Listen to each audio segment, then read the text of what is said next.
That is not the case. And I said whatever I was saying was my opinion. And I said, me, like, I'm not sold. Again, to Daria, to answer your question, I did not say he is the best candidate. The manifestos I asked for were from the previous candidates, not on this particular election. I know that on this particular election, people have checked out. Lastly, I don't want to make this a monologue or a lecture room or anything like that. Lastly, I want to say that can we stop making this revolution about what Kowino thinks and maybe what because if Kowino thinks that maybe streets is not the only way, then it's Kowino dividing the movement. Can we all try to make this movement successful in whatever way we can? Kama wewe unaweza through the streets, please explore that.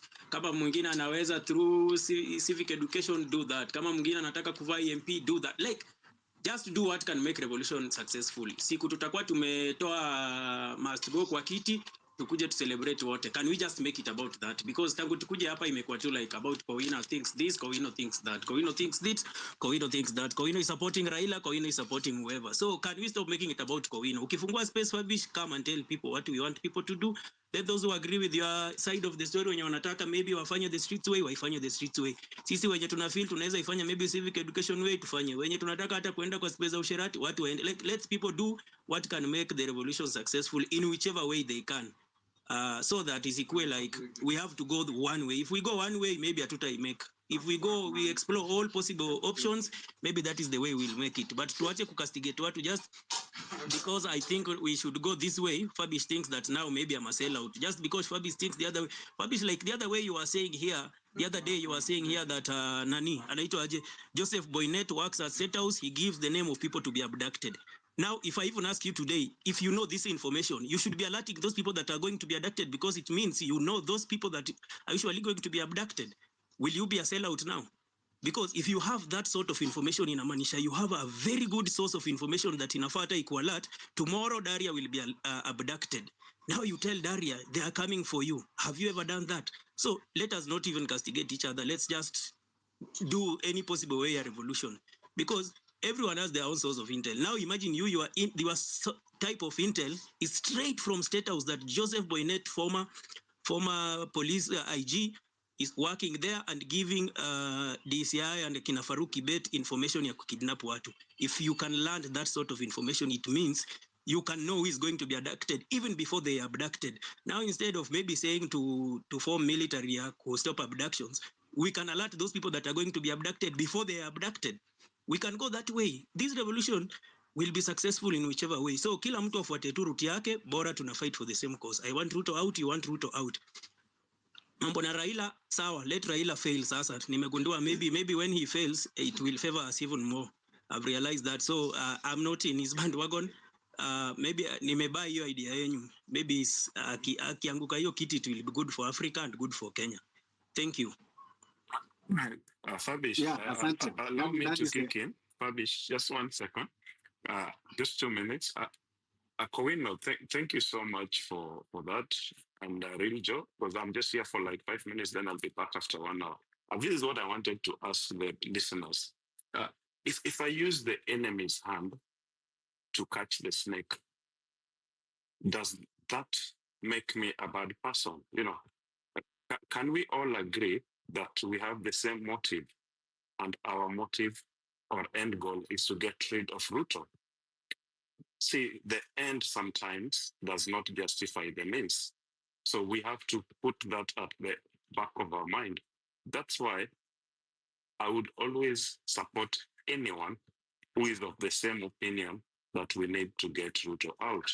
Whether you are doing civic education, whether you are on the ground demonstrating, whatever it takes, whether you send a share or we fund Morara, at the end of the day, let's all agree and come to an agreement and unite against Ruto.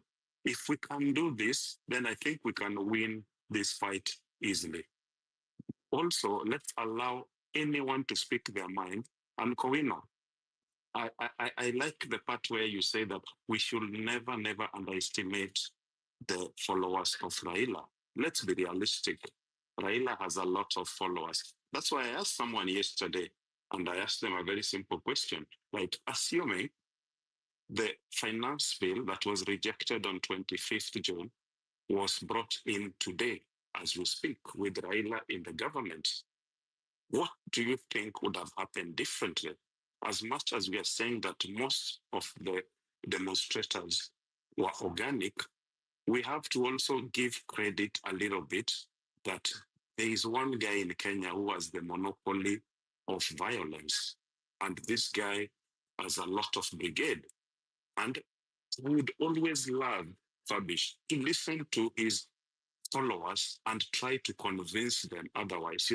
I want to see what is this thing that we lack a movement that we can buy onto. See, as someone who is not too much religious, I would say that I try to borrow the good things across religions that work for me, and I try to get the logic behind it. If there's something good about Islam, I will pick 2 or 3 things. If there's something good in Christianity, I will pick that too. You understand my point? So by doing that, we come with a hybrid movement that after collecting all the data like we are doing, we have something that will form our ideology. Because going by what we have now, we are fighting siblings, but at the end of the day, we should come home and hug each other and be brothers. Let's not lose that aspect. Let's keep fighting for the same thing and never, never try to underestimate somebody's fight towards the common goal. Then we will have said that all of us, we are fighting against Ruto. Thank you so much. I'll be listening. And Fabish, it's all yours. Thank you for that. Before I give Kabi, I agree what you are saying. And, Escovino always trying to be controversial. In as much as, he comes here, he talk of Raila, then he come here, he says it's not about me, it's not. But he was the one castigating those people that are going for protest. But now he's coming here. The reason why we call you out is like that. And when you talk of, yes, in these spaces, we get intel sometimes. Even the same intel was shared by Martha Karua and other people. So you cannot just tell me because we get intel and this and that. That is why I said, when you are trying to hide something and hiding yourself, behind something, it is always difficult for you to drive the point that you want to drive. And for people that saying Raila have supporters, the person that we are fighting even equally have supporters, but we don't care. And in fact, you have the highest supporters because supporters of Raila were 6.8. And the person we are fighting, they are 7 point something. So why do we think that now we can triumph the supporters of William Ruto and then we cannot triumph the supporters of Raila Odinga? So if you are still in this country and yet you still want to align yourself with personality, we don't even have that time of pacifying you. To let us be honest sometimes. The person that we are fighting is not a chief, is not a MCA. It's a president that was elected also by good number. But we are fighting him as individually.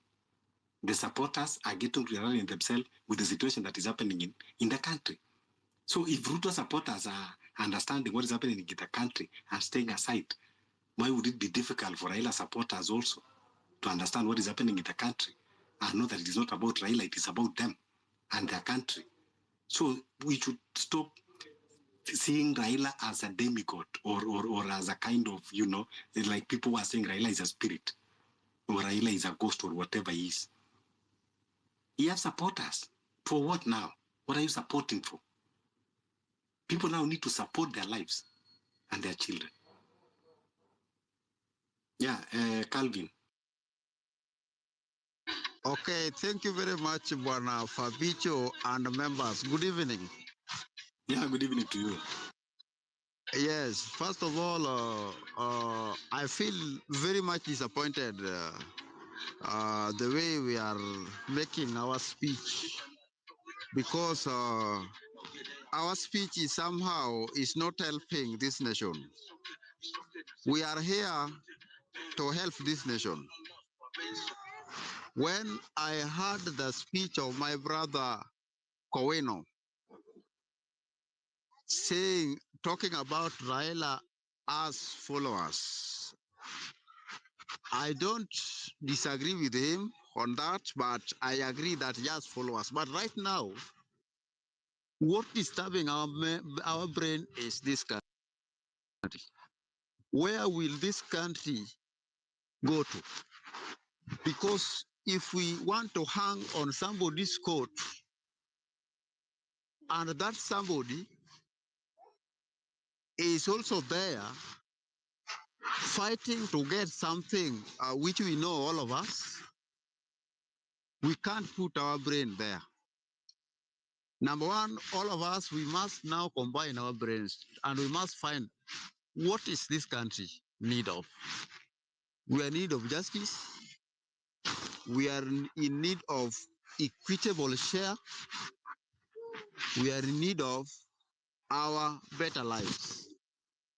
So for this time, we should condemn a politics which cannot bring a tangible development to this country. We want a politics which can bring something on this country. Because right now what we are seeing in this country is politics of impunity, politics of just stamping, politics which even to describe where people are has gone. Huh? Huh? Ile siasa tulikuwa tunapiga kitambo imepita. Hii ni siasa sasa ya dijitali.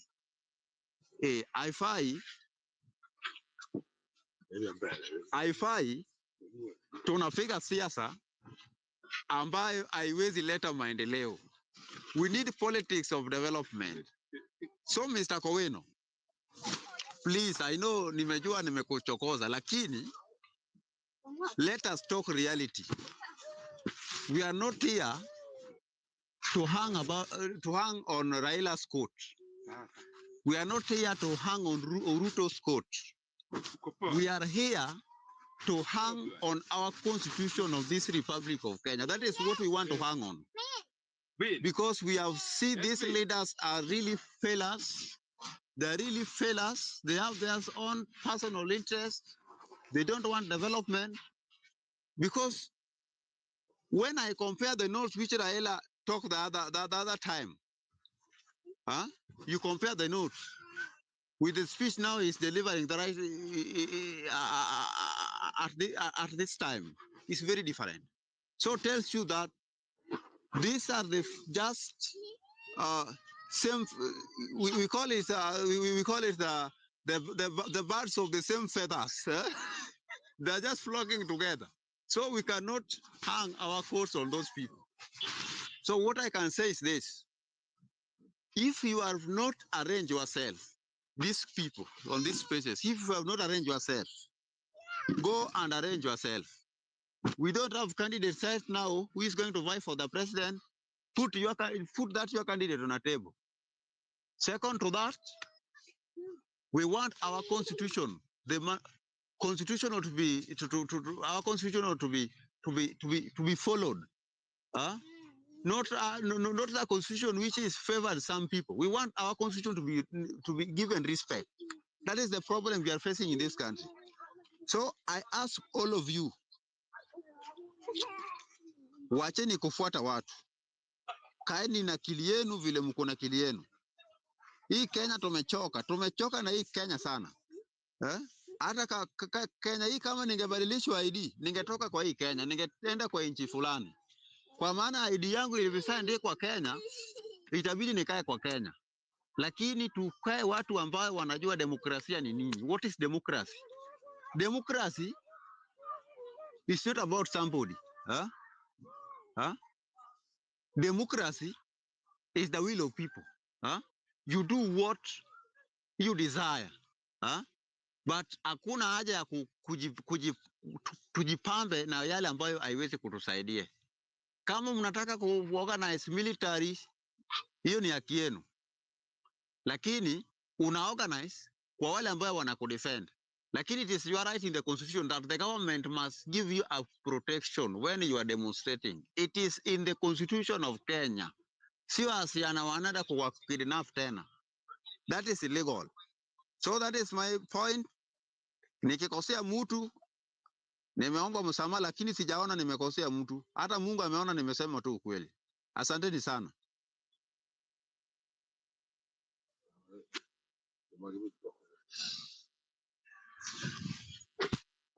Kwane space boroka tumiria mbongenye space.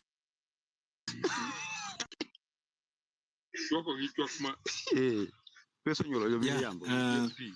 Thank you. Mau.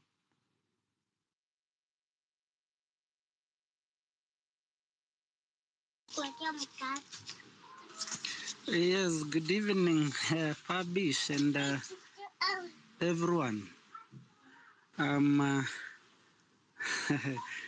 elated by the discussion that is ongoing. You know, it is always good to say the truth. But indeed, there is what some of us feels, and there is what you may feel as a person, which might contradict others or other feelings. You know, I don't understand why we keep on castigating somebody's opinion, and I don't understand why we always want to see the mini me in somebody else. You know, in other words, why would I like my character to be seen in somebody else? It's always something that keeps bothering me. If you think that your way is the only way, then it tells me that then you are a kind of a dictator. You know, there is no way we can stick to a single. There is no way we can align ourselves to a single opinion, a single way of thought. The reason why we are unique is because we can reason differently, argue differently, and give divergent opinions. Those who are saying yesterday was not a success are only doing so to validate their opinion. Those who are saying that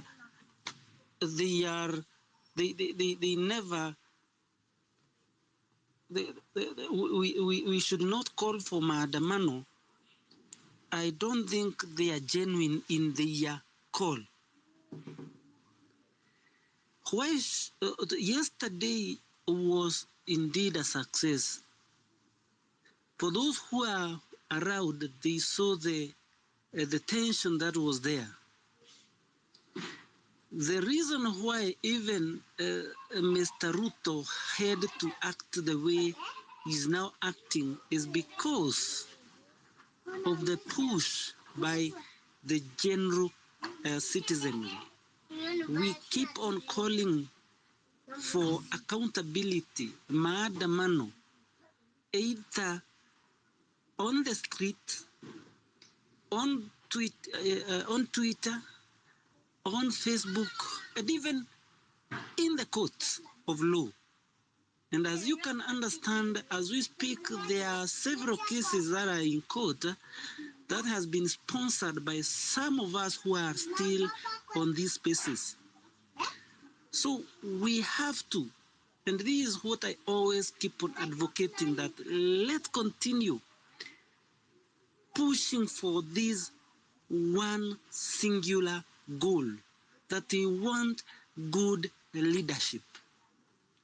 I got to hear one saying that we require Ruto out. Yes, we require Ruto out, but also we require somebody who is going to steer this country forward. And we don't want somebody who is going to come there as a cover-up.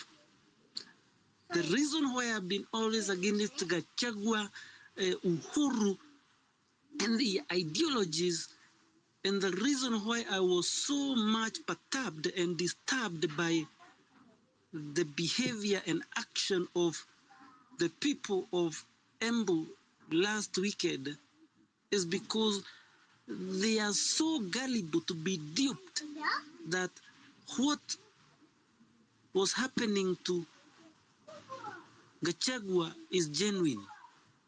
And now they want to validate and, bring something, bring sympathy there.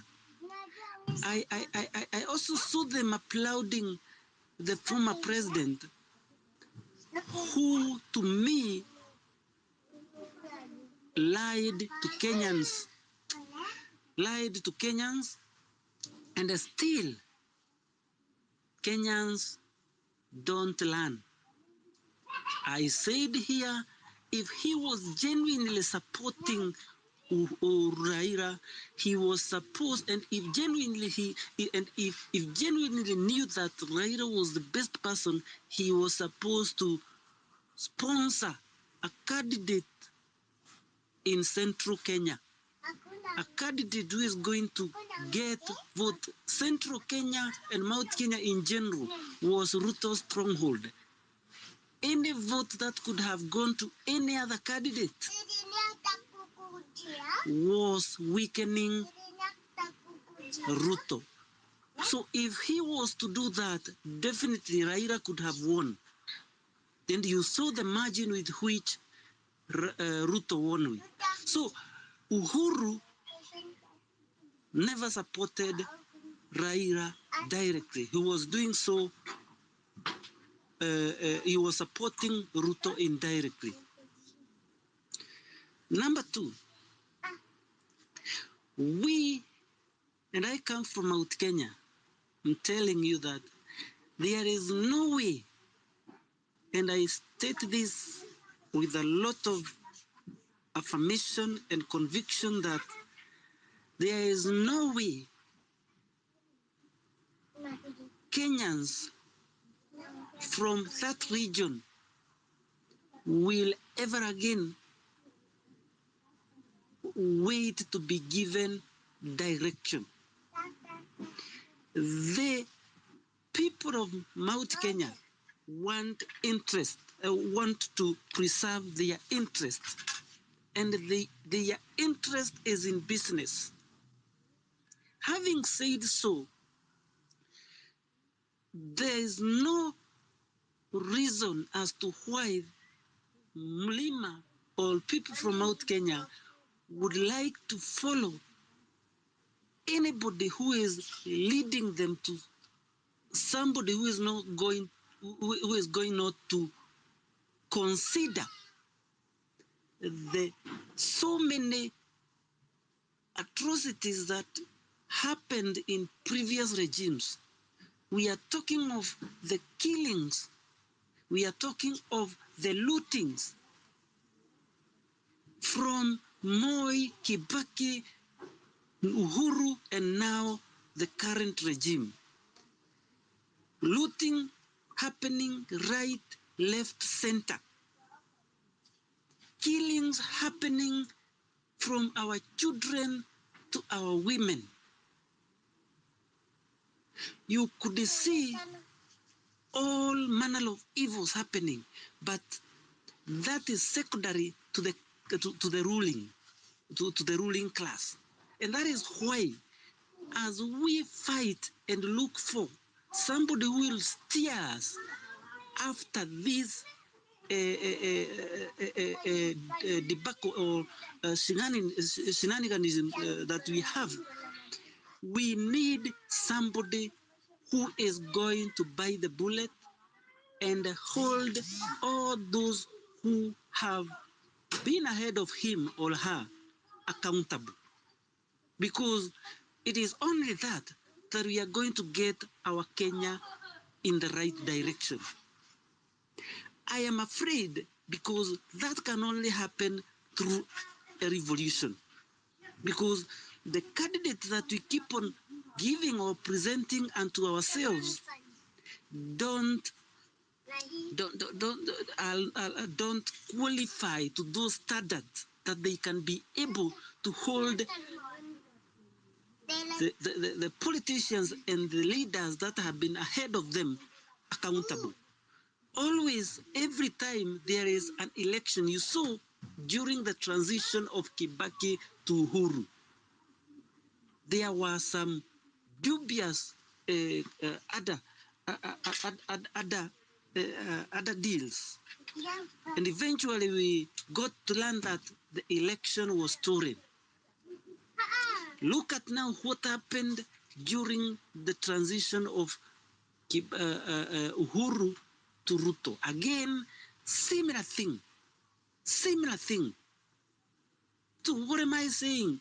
That these people will always work in a way to bring an individual who is going to cover and take care of their deals and ordeals, things that they have done in their regimes and things that they are going to do in the current regime.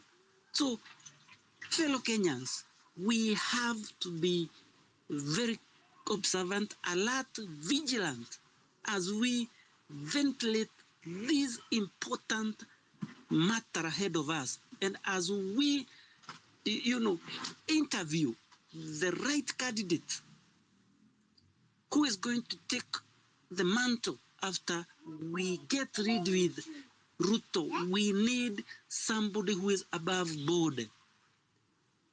Somebody who is above board, somebody who is going to get us at least where we want, because we all know that we need good governance. And those who keep on asking us that what next, the next is that we want good governance. Whoever is going to take over, it doesn't matter hata kama ni jeshi, even if it's an army, whether if they are going to give us good education, affordable education, good medicines, medical services, and affordable health care, security to our nation, security to our kids, security to ourselves.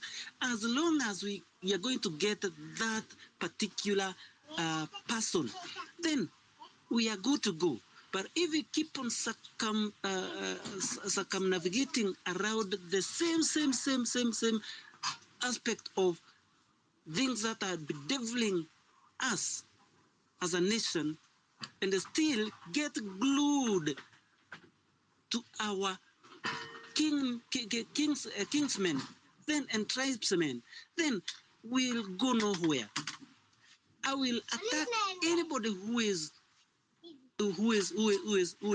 trying to pursue a narrative that it is only a Kikuyu or a Kalenjin who is supposed to lead this nation.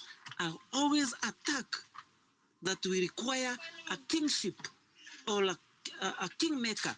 Anytime we require to come up with a movement that is led by ideologies, facts, and action. That is what we need as a citizenry. Thank you, Fabish. I wish to learn. Thank you, Mau Mau. So we go to